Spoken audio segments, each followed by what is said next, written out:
We'd like to welcome everyone to Radha Madhav Dham and Sri Raseshwari Radha Rani Temple for our winter intensive. I am pleased to introduce Sushree Diwakari Devi ji, who we lovingly call Didi ji. Didi ji has studied the deepest aspects of the philosophy of our Sanskrit scriptures and devotional music of India under the guidance of Sri Kripaluji Maharaj, and received Vaishnav sanyas in the year 1996. Since then, she has been providing inspiring satsangs throughout the US and other countries, including Ireland, Poland, and New Zealand. Didi ji's charming and uplifting speeches awaken the mind and stir the soul, while her Nam Sankirtan enters deep in the hearts of listeners, inspiring them with devotional love for Radha Krishna.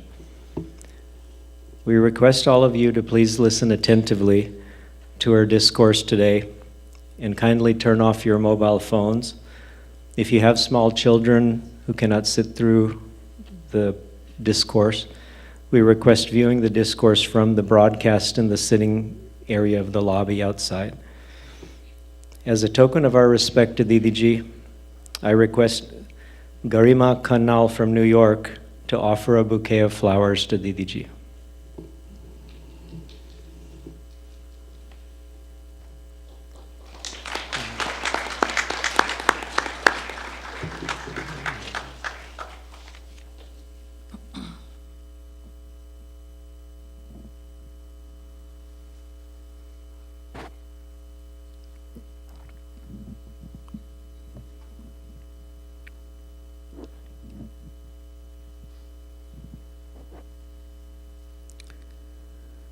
Shrimad सद्गुरु सरकार की, श्रीमद् युगल सरकार की, प्यारी प्यारी अम्मा की।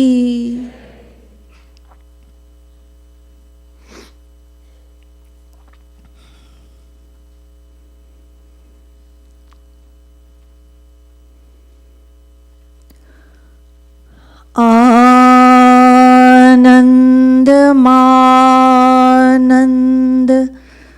कर प्रसन्नम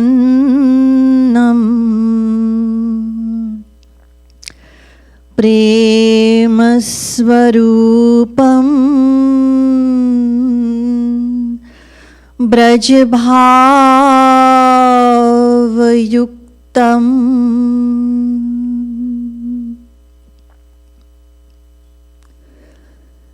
योगीन्द्र मीड्यम भवरोग वैद्यम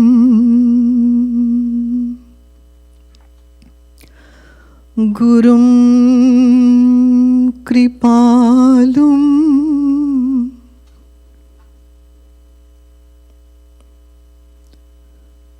प्रणमामि नित्यम्।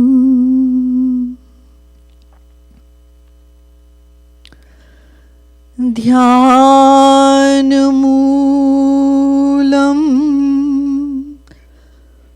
गुरोर्मूर्ति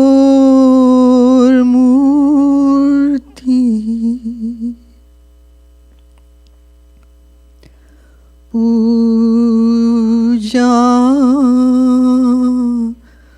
मूलम् गुरोर्पदम्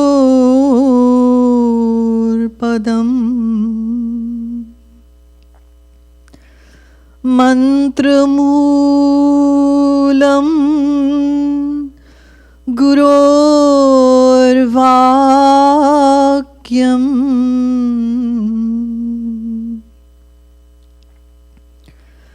भक्तिमूलम्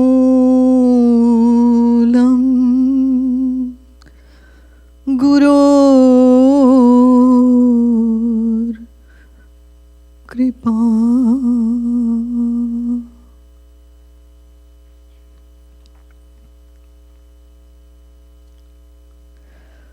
मन्नाथः श्रीजगन्नाथो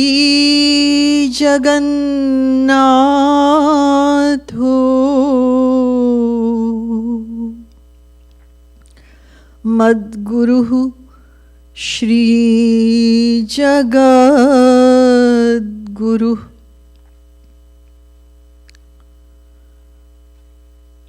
मदात्मा सर्वभूतात्मा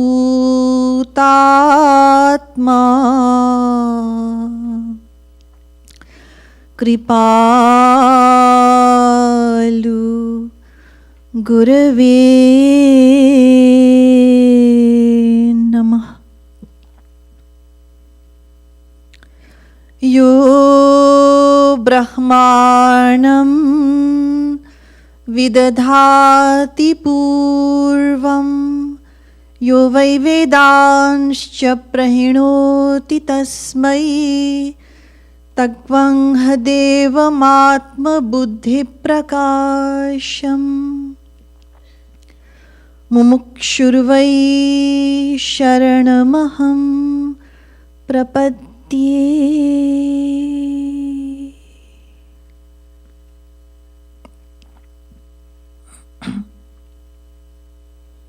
Respected devotees of Sri Maharaj Ji, respected guests, and respected viewers, Radhe Radhe.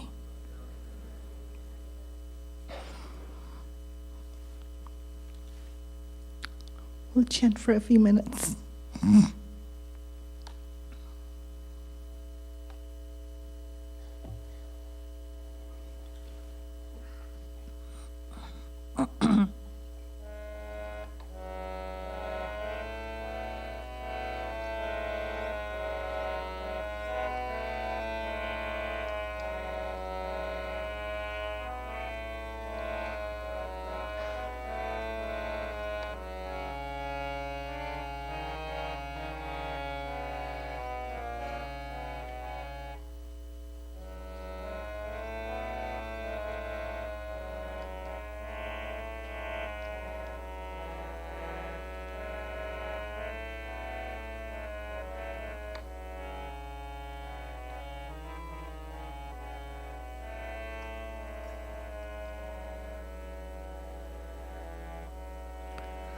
Govind जय जय गोपाल जय जय राधा रमण हरि गोविंद जय जय गोविंद जय जय गोपाल जय जय राधा रमण हरि गोविंद जय जय गोविंद जय जय गोपाल जय जय राधा रमण हरि गोविंद जय जय गोविंद जय जय गोपाल जय जय राधा रमण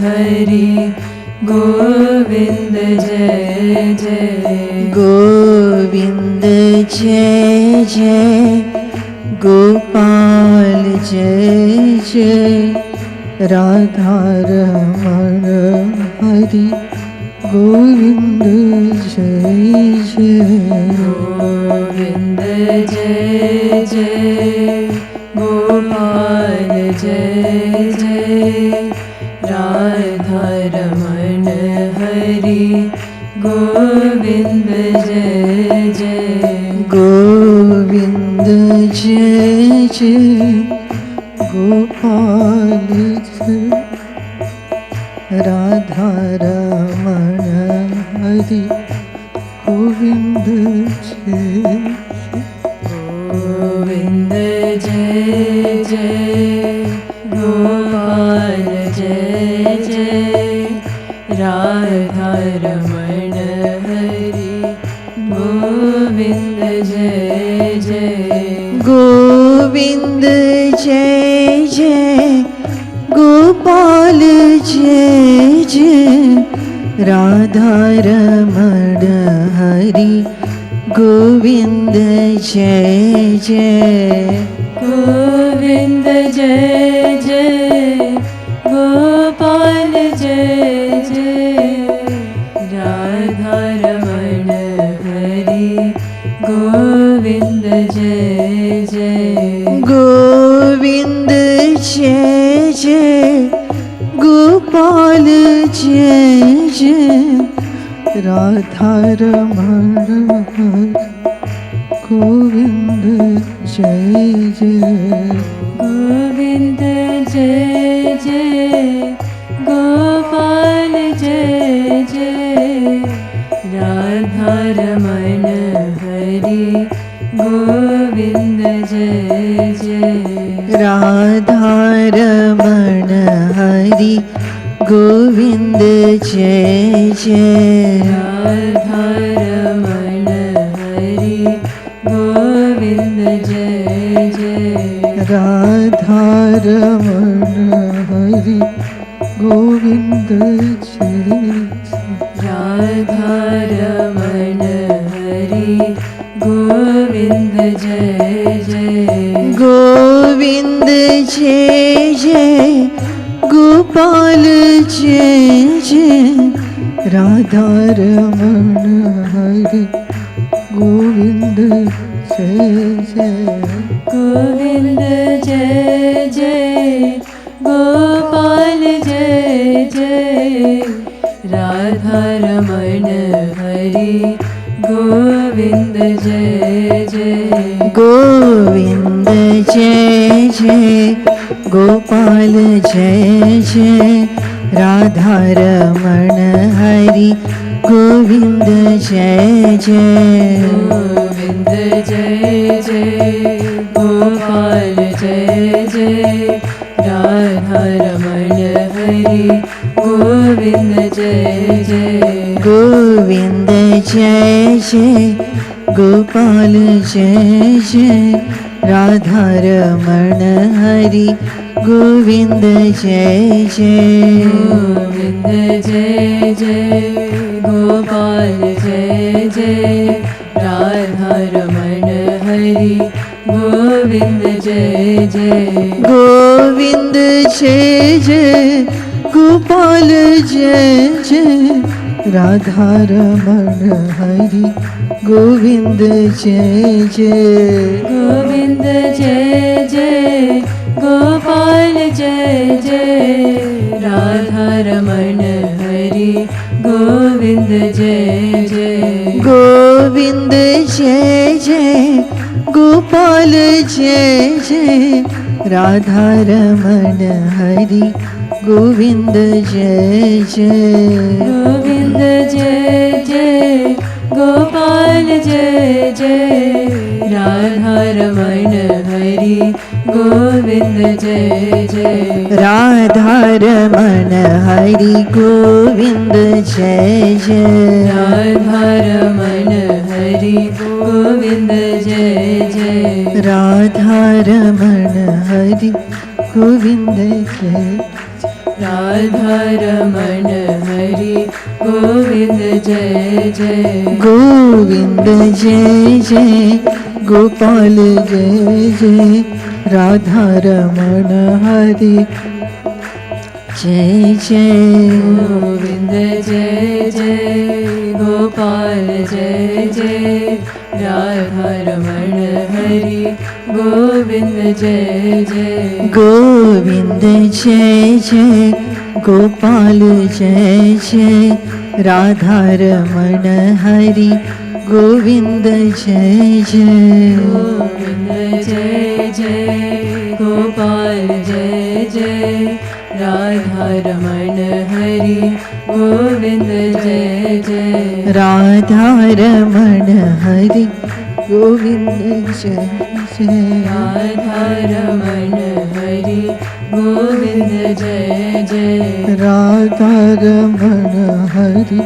गोविंद जय जय राधा रमण हरि गोविंद जय जय गोविंद जय जय गोपाल जय जय रमण हरि गोविंद जय जय गोविंद जय जय गोपाल जय जय राधा रमण हरि गोविंद जय जय गोविंद जय जय गोपाल जय जय राधा रमण हरि गोविंद जय जय गोविंद जय जय गोपाल जय जय Radha Raman Hari Govind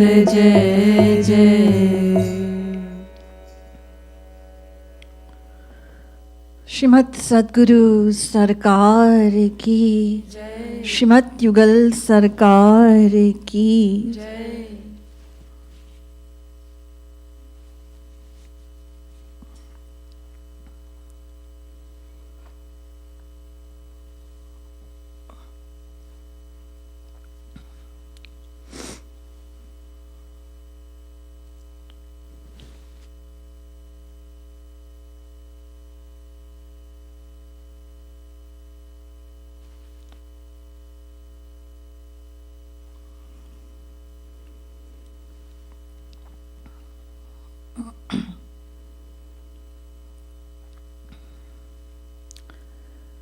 spiritually inclined souls. Before I begin, I want to say something very clearly. And that is that in the next few nights,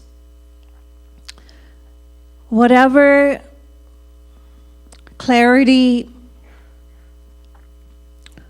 insight, or understanding that may be shared does not originate from me. It flows entirely from my Guru, Jagadguru Shree Kripalu Mahaprabhu. Sri Maharaji, as we respectfully call him.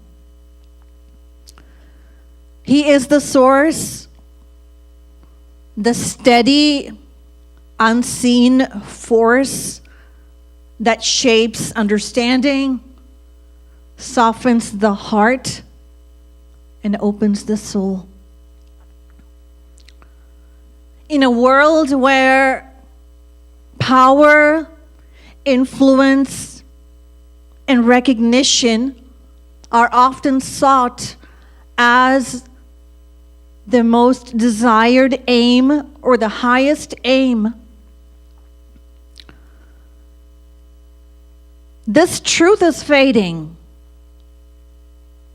that all wisdom, all light, and all devotion comes from the Guru.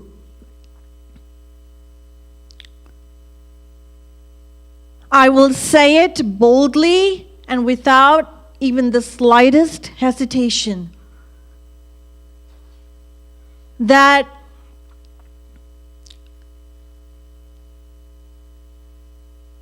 any knowledge shared, that it is only and only through Sri Maharaj's grace alone that any knowledge shared has meaning and any insight here has value.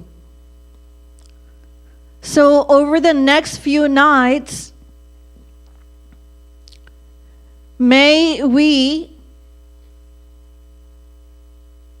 remember the presence of His divine grace as the foundation, the true source, and the guiding light of our hearts. Whatever may be shared, may be offered at His lotus feet. May we all be attentive, open, and receptive to the wisdom that flows through Him.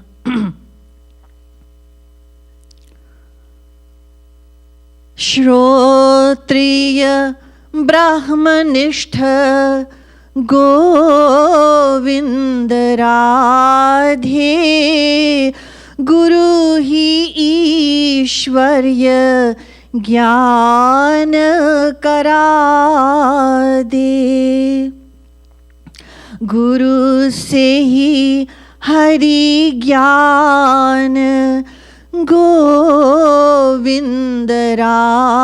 Radhe Guru binu kakha gagha Jnana na bata de. Radha Govind Geet.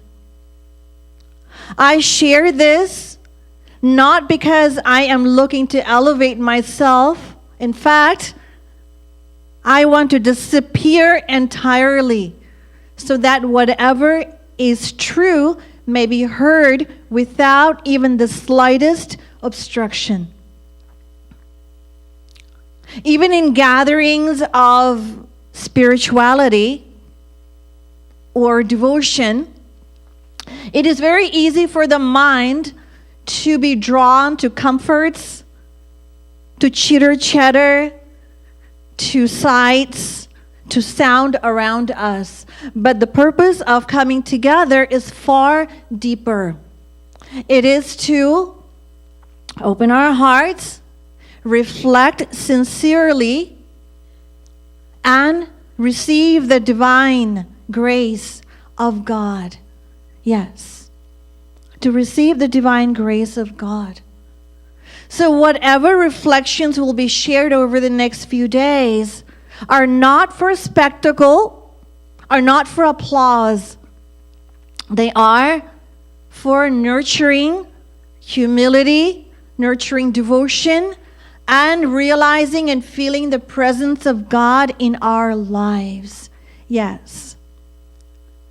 So may we be attentive and absorb and listen to every word, so that every word that we hear finds a place within us, within the soul, and not in the noise of the world. We often speak about love devotion, spirituality, remembrance. We talk about all of this. But very rarely do we pause to think or to ask what allows these qualities to actually take root. The most overlooked foundation on the spiritual path is humility. Humility, humbleness. And humility, when I say humility, I'm not talking about low self-esteem or self-negation. No, it's humility, the willingness to not defend ourselves. Yes.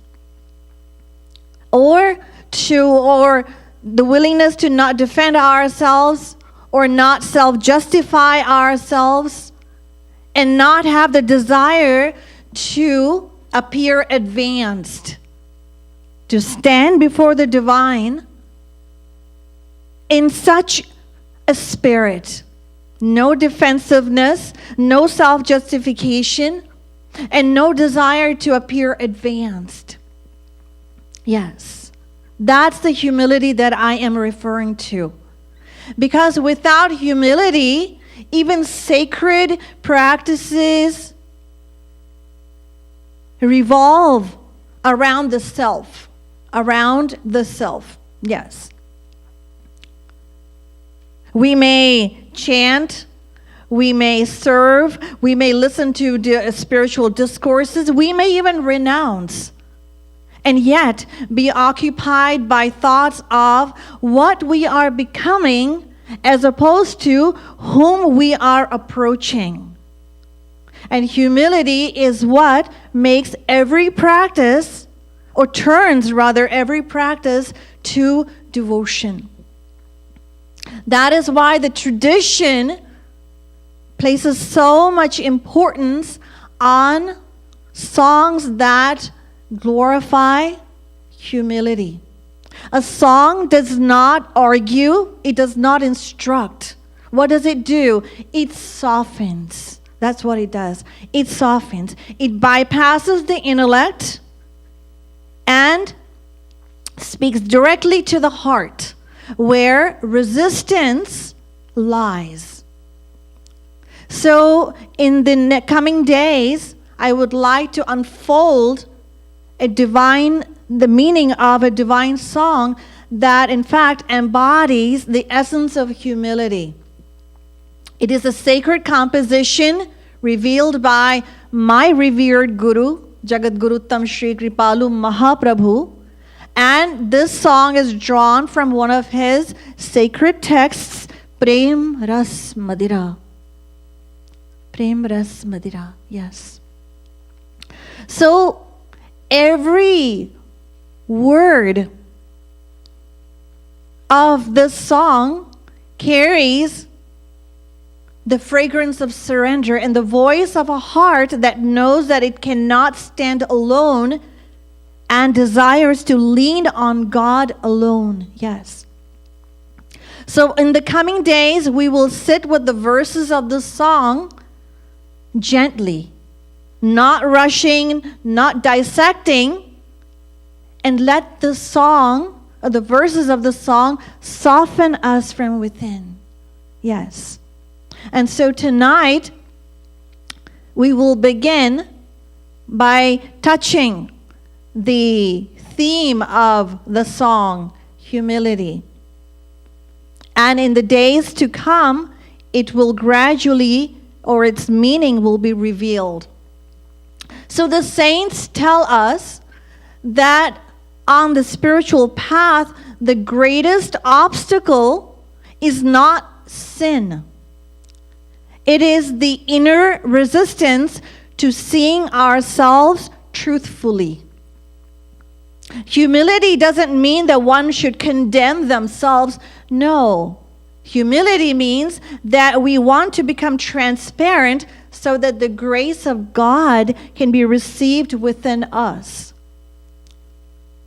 This song was chosen because it does not glorify achievement, purity. It does not glorify spiritual stature. What does it glorify? The simple state of a heart. That's it. And that state, more than any external qualification, is what attracts the attention of God. What attracts the attention of divinity. Yes. So, spiritual growth is not only about what we do, it is about what we soften. So over the course of our unlimited lifetimes, our mind has accumulated, or it accumulates impressions. Goodness uplifts us, but the unresolved mistakes, they tend to leave a deeper emotional groove. They tend to leave deeper emotional grooves, rather. And these emotional grooves, what do? They shape our reactions, and consequently, what happens? Our heart becomes hardened instead of becoming humble. That's what happens. And ego does not always appear arrogant. Sometimes it will manifest itself as spiritual dignity, self-respect, subtle superiority, or attachment to one's spiritual practices, or identity. One's identity as a seeker. Yet, any form of self-importance, even a speck, creates distance between us and God. That's what it does. And humility, it opens the heart. Humility allows us to look at ourselves very honestly. Not out of shame, but not with shame, but with tenderness. With tenderness. And so when humility grows, then faith takes root. And when faith takes root, then love blossoms. And when love blossoms, the soul becomes attached to God out of that love. So this inner softening is the very core of spiritual practice. This inner softening of the heart. It is the very core of spiritual practice. Yes. Where the soul realizes that it is never apart from God. In fact, it leans on God with sentiments of trust, with sentiments of faith, with sentiments of surrender. Let me share this in the form of an image. Humility is the soil of devotion. Seeds do not grow in stone. No. Seeds grow in the soil that has been softened, that has been turned, and that has been broken open. The soil is the same. Nonetheless, when the heart is hardened by ego, even spiritual ego, then devotion cannot take root. It cannot take root. Yes. It cannot take root. So humility is not about condemning ourselves. No. Humility is about becoming receptive. Yes. So when the soil of the heart is soft, then what happens? Faith takes root. And when faith grows, then humility blossoms. And when humility blossoms, then flowers blossom. the love blossoms, and when love matures, that is when the soul begins to worship. That is when devotion, it becomes glorified. It becomes glorified. Yes. So this is what humility is. This is what humility is. Sri Chaitanya Mahaprabhu ji teaches us through his sacred teachings, and he tells us, Trinadapi sunichena tarorapi sahishnuna amanina manadena kirtaniyah sada harihi. तृण से अधिक नम्र गोविंद राधे, तरु से अधिक सहिष्णु बना दे, सबको दू सम्मान गोविंद राधे, आप मान चाहूं नहीं ऐसी बना दे. Radha Govind Geet. So Mahaprabhu ji, because this is what he came to teach in this world to souls like you and I, on the path of devotion, if we really and truly wish to secure divine bliss, divine love, then he tells us that we must be humbler than a blade of grass, more tolerant than a tree, give respect to others without expecting any respect for ourselves. Now, this teaching sounds so simple, almost gentle. Yes. And yet, it is the most difficult to cultivate, to live by. The question is not whether humility is exalted on the path of spirituality or the path of devotion. It clearly is. Then why is it so difficult? Let us try and understand why. There's a force, an inner force, that is an impediment with every step toward humility, that resists humility at every step, and that force is ego. It is the ego. Let's try and understand it more deeply. Imagine a kingdom beneath the surface of the earth, ruling quietly, unseen, yet powerful. In much the same way, the ego forms a subtle empire within us. That's what it does. So what does it do? It shapes our thoughts, our choices. It colors our reactions, and it keeps us from full surrender. Yes. One of the greatest tragedies on the spiritual path is how obsessively we nurture the ego. We treat it like a very fragile, delicate glass sculpture. It's very delicate, very fragile, easily offended, yet dangerously sharp. Yes.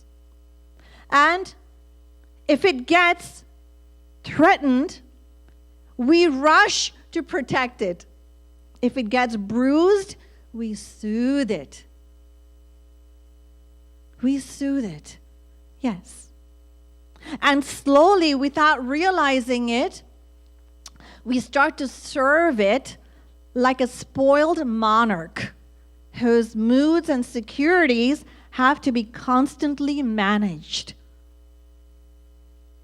We feed it with praise, compliments, validation.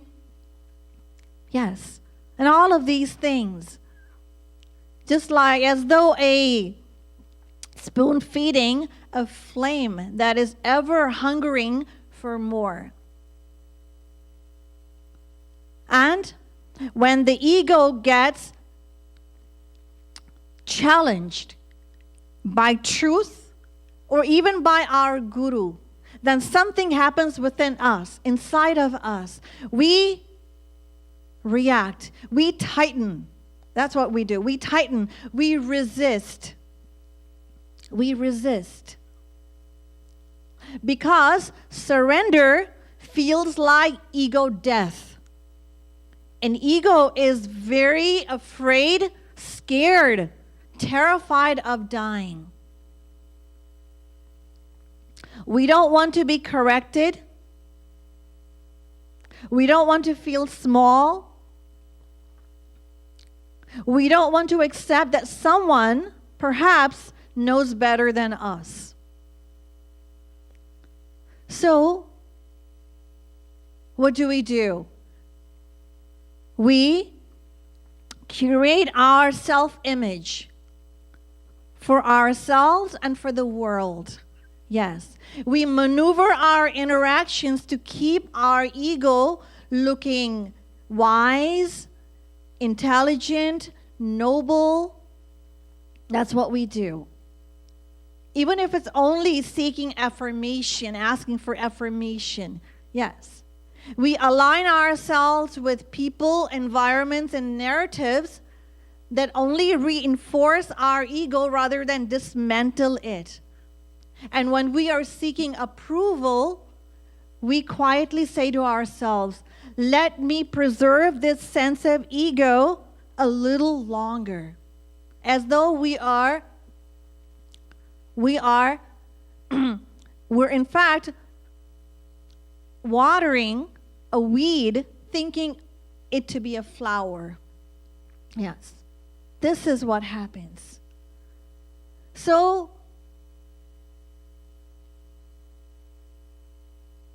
spirituality is not about ego management. It is about ego dissolution. That's what it's about. The path of bhakti does not tell us that we have to decorate the ego with spiritual ornaments. No, it tells us that we have to place our ego at the altar of love. But the ego does not die easily, remember? It goes out kicking and screaming, disguised as self, as dignity, devotion, superiority. Yes, it goes out kicking and screaming. But until the ego loosens its grip, we remain separate from our beloved. We remain separate. Yes. We cannot expect to be united with our beloved while still clinging to the illusion of being independent, self-sufficient, and superior. No. We cannot cross the ocean of divine love while wearing the armor of ego. No. We have to become bare. We have to become simple. We have to be willing to drown. Yes.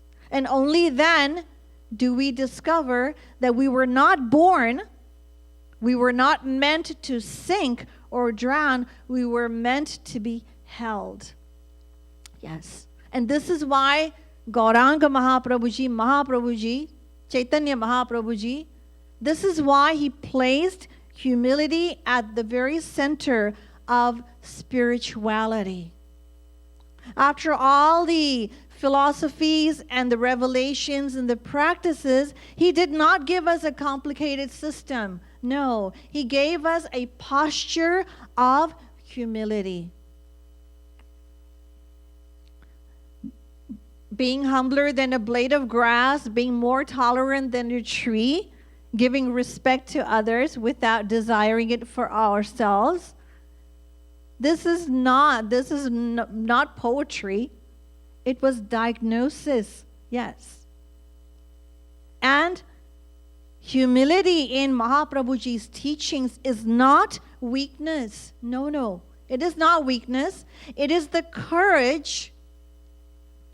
It is the courage to give up being defensive.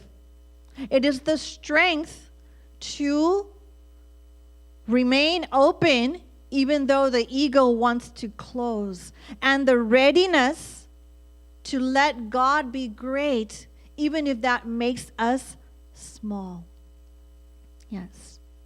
So Mahaprabhuji in his teachings or through his teachings did not tell us that we have to diminish ourselves. No. His teachings basically taught us to just get out of the way.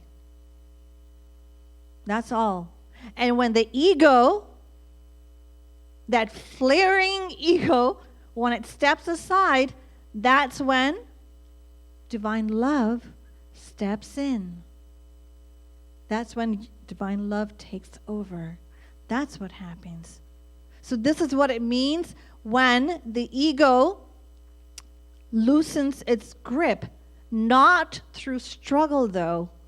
Through love. Through surrender. Through humility. So now that we understand how the ego has controlled our heart, yes, let us turn the human struggle to the divine perspective. What does Sri Krishna say about this inner struggle? What does he say? So in the Gita, in the Bhagavad Gita, Sri Krishna says, Samoham sarva bhuteshu name dveshosti na priyah. Sri Krishna says that he has neither a friend nor enemy. He is equal to everyone. But the saints and the scriptures, they tell us that this statement by Sri Krishna reveals something even deeper. Even though God may not have external enemies, within the heart of a devotee, there is one quality that he absolutely does not tolerate, and that is pride. He does not tolerate pride, and yet there is one quality that he cherishes above all. Ishwarasya bhiman dvashitva dainya priyatvacha. Narad Bhakti Darshan. So there is one quality that he absolutely adores and he loves, and that is humility. Humility. God loves humility. So he does not have an enemy in the worldly sense, but he does not tolerate pride. Why? Because pride creates distance between him and us, the individual soul. And he does not permit that distance. He doesn't like that distance. And therefore, pride is the enemy. And humility, he loves humility. He loves humility. So that's why it is, Sri Maharaji tells us that the one quality that God does not tolerate, pride, just like light and darkness cannot dwell in the same place, in the same way, pride and humility cannot exist simultaneously in the heart. It cannot dwell together. Yes. And the scriptures tell us something very astonishing, that God is bound by humility. A humble heart can attract him, soften him, and enslave him with love. Yes, with love. But if there is pride, even subtly, then God withdraws. Not out of anger, but because pride closes the door from inside. That's what it does. It closes the door from inside. So God does not turn away from us souls who have committed sins over the course of lifetimes. We're sinners. Yeah? So he doesn't turn away from sinners. He turns away from the arrogance.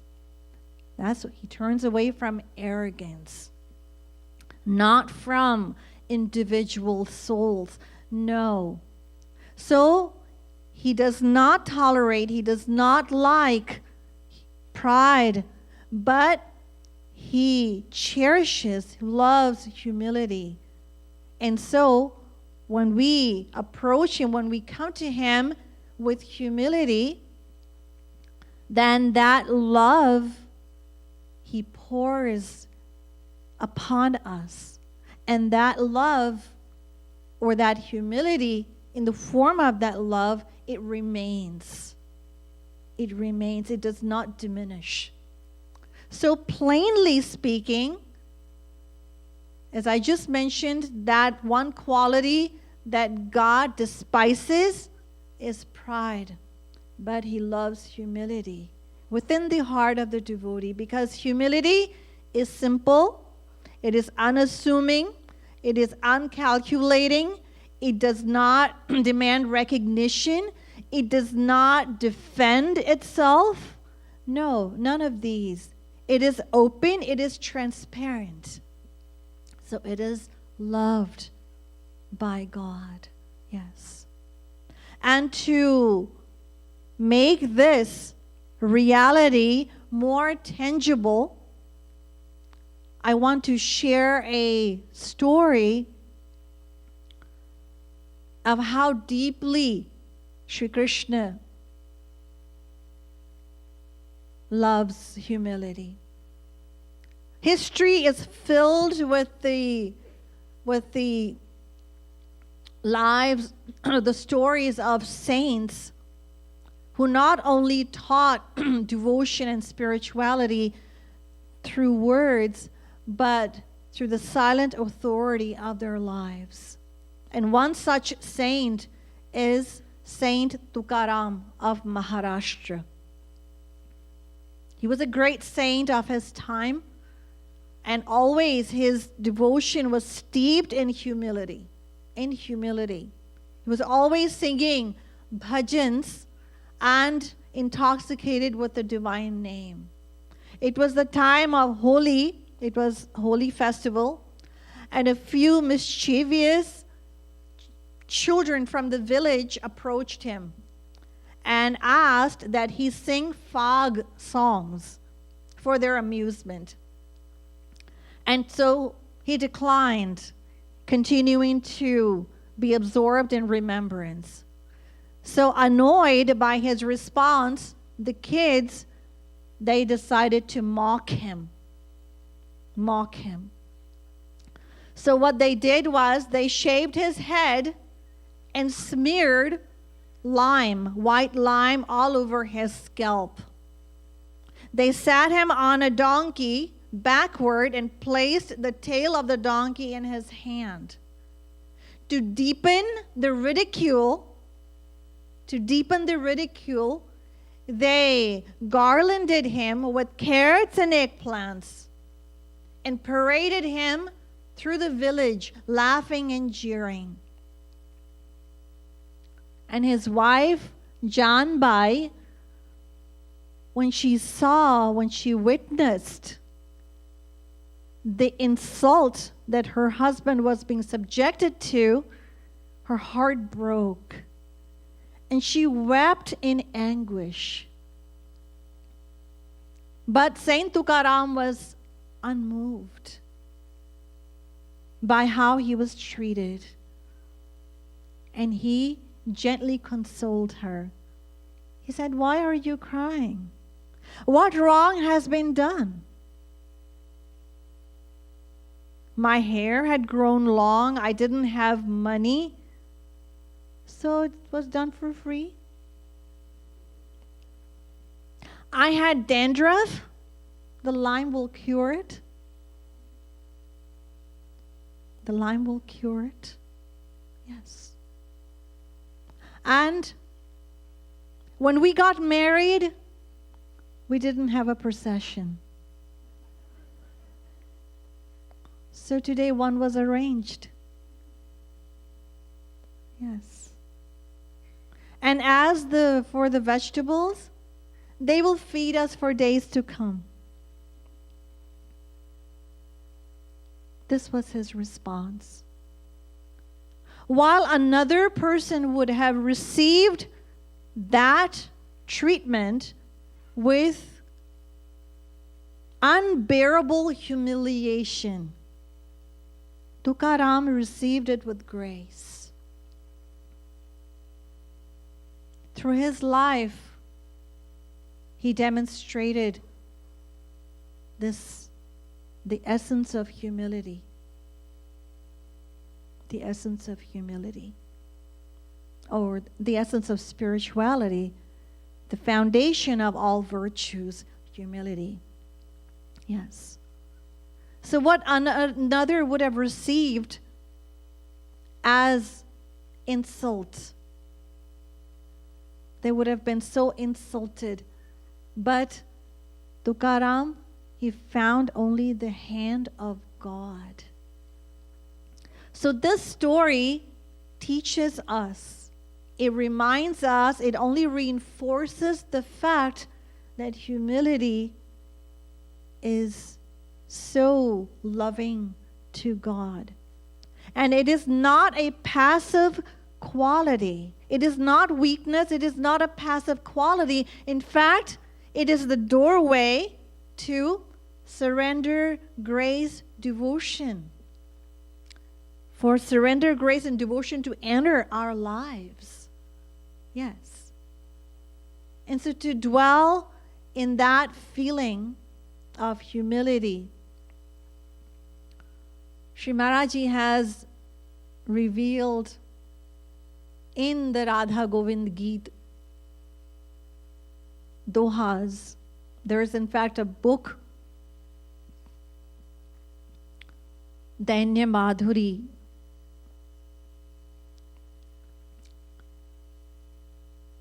of all the dohas or the couplets that Sri Maharaji revealed, all of the verses and the dohas that embody the essence of humility.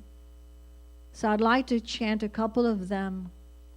I invite every one of us to receive these with open heart and let the fragrance of the power of humility imbued within these verses stir our longing hearts. Deen Bandhu Tera Naam Govind Radhe Mero Bani Jao ऐसी उर दीनता दे मेरो बनी जाओ ऐसी उर दीनता दे तुझ साना दीनानाथ गोविंद राधे मुझ सान दीन अनाथ कृपा दे मुझ सान दीन अनाथ कृपा दे. See, even these few lines, within these few lines, the